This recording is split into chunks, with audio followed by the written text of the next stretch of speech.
नमस्कार, मैं महेश चंद्र आज लेकर आया हूँ महाकवि बाणभट्ट विरचित कादम्बरी का उज्जैनी वर्णन। आइए देखते हैं।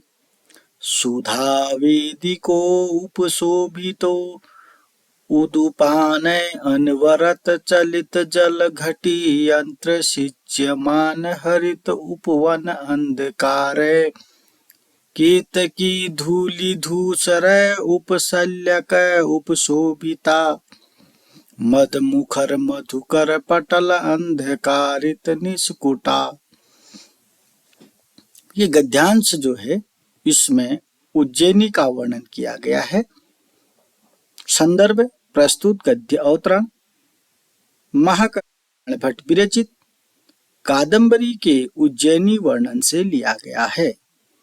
प्रसंग प्रस्तुत गद्यांश में महाकवि बाणभट्ट जी ने उज्जैनी का वर्णन किया है। आइए देखते हैं। सुधा वेदिको उपशोभिता। सुधा वेदिको का मतलब सुधा मतलब अमृत रूपी। वहां पर एक कुआं है, उज्जैनी में एक कुआं है, उसकी वेदिकाएं सुशोभित हैं। उपशोभिता माने सुशोभित है। क्यों सुशोभित हैं? क्योंकि उसकी वेदिकाओं पर, चबूतरों पर या उसकी दीवालों पर चूने की सफेदी की गई है। सुधा वेदिका उपशोभिता। सुधा वेदिका मतलब है जो कुएं की वेदिकाएं हैं, जो कुओं के चबूतर हैं, वह सुशोभित हैं। वह इसलिए सुशोभित हैं क्योंकि उन पर चूने से सफेदी की गई है, इसलिए वह उपशोभिता माने सुशोभित है। एक बार पुनः, उस उज्जैनी में कुएं हैं, कुएं के वेदिकाओं पर, वेदिका मतलब दीवाल पर, चबूतरों पर चूने से सफेदी की गई है, इसलिए वह सुशोभित है। उदुपाने अनवरत चलित जल घटी यंत्र सिच्यमान हरित उपवन अंधकार।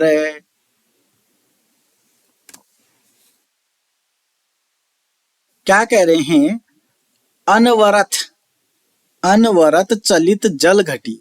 अनवरत माने निरंतर, चलने वाले, जल घटी माने जल घटी यंत्र। जल घटी यंत्र का मतलब है रहट। जो यंत्र जल से चलता है उसको जल घटी यंत्र कहते हैं। जल घटी यंत्र यानी कि रहट। सुना होगा आपने, जो जल से चलता है, ऐसा यंत्र जो जल से चलता है जल घटी यंत्र कहलाता है, यानी कि रहट। अनवरत माने हमेशा चलता है। हमेशा चलने वाला जो रहट है उससे सिंचाई की जाती है। उस उज्जैनी में क्या की जाती है? सिंचाई माने सिंचाई की जाती है। उससे जो उपवन माने बगीचे हरे भरे हो जाते हैं। हरित उपवन, उपवन माने बगीचे हरे भरे हो जाते हैं, और उपवनों के, बगीचों के हरे भरे रहने से अंधकार हो जाता है। इसको समझना है कि ज्यादा वो बगीचे हो जाएंगे तो अंधकार जैसा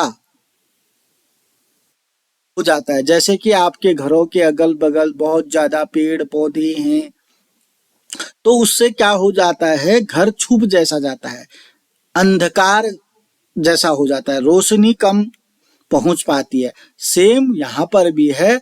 निरंतर चलने वाले जो जल घटी यंत्र है यानी कि रहट है, उससे निरंतर वहां सिंचाई होती है। सिंचाई से वहां के बगीचे हरे भरे हो जाते हैं, और अगर बगीचे हरे भरे हैं तो उससे अंधकार हो जाता है, अंधेरा हो जाता है।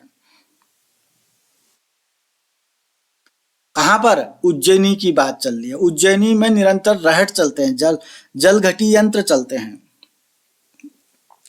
उस रहटों से, उन जल घटी यंत्रों से निरंतर वहां सिंचाई होती है बगीचों की, और बगीचे जिससे हरे भरे हो जाते हैं। अब बगीचे जब हरे भरे हैं तो वहां अंधकार जैसा लगने लग जाता है, अंधकार है। आगे देखते हैं। केतकी धूलि धूसर उपशल्यक उपशोभिता। केतकी एक पुष्प होता है। केतकी के फूलों की धूली से धूसरित है वहां पर। वहां जो वह उज्जैनी है उसकी सीमा जो है, मतलब उस उज्जैनी के चारों ओर जो है केतकी के फूलों की धूल बिछी हुई है, जिससे उपशोभिता, जिससे वह उज्जैनी बहुत ज्यादा सुशोभित हो रही है। वह उज्जैनी जो है केतकी के फूलों की धूली से धूसरित है, इसलिए वह उज्जैनी बहुत ज्यादा सुशोभित है। उपशोभिता माने सुशोभित है।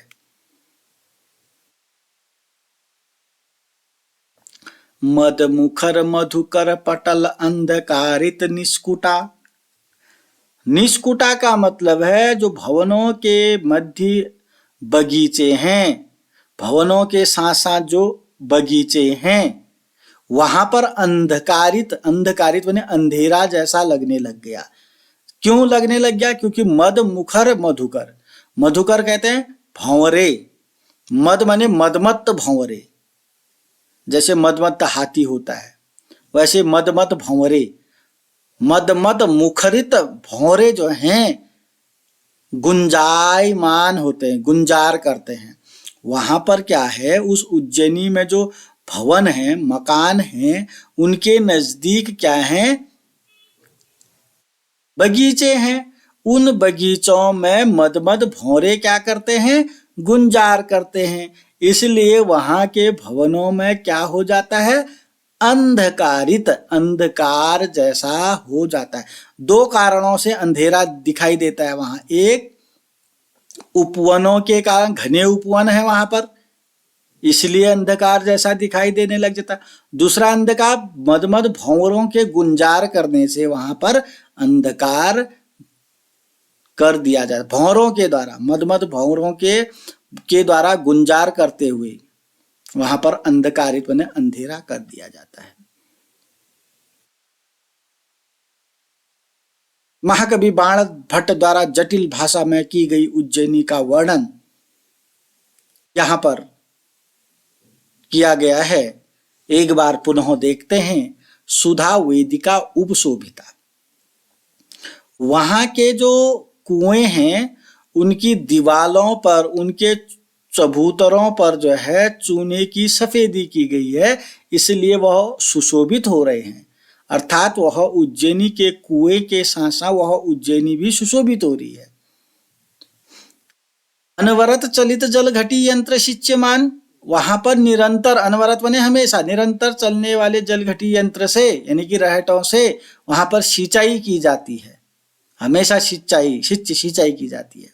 और सिंचाई करने से हरित उपवन, उपवन जो बगीचे हैं हरे भरे हो जाते हैं, जिससे वहां पर अंधकार है, अंधकार जैसा हो जाता है, अंधकार हो जाता है। केतकी धूलि दूसरा उपशल्य का उपशोभिता। वहां पर जो उज्जैनी है उसके सीमाओं पर या उज्जैनी के चारों ओर है केतकी के फूलों के धूल से धूसरित है वो, यानी कि केतकी पुष्प के धूल से, यानी कि केतकी के फूलों से सना हुआ है। चारों ओर केतकी के फूलों की धूल जो है बिछी हुई है उस उज्जैनी में, इसलिए वह उपशोभिता माने सुशोभित है। वहां पर क्या है, मदमद भंवरे जो हैं गुंजार कर रहे हैं, इसलिए वहां के भवनों के नजदीक बने हुए जो बगीचे हैं वहां पर अंधकार हो रहा है, अंधेरा कर दिया, भंवरों ने वहां पर अंधेरा कर दिया है।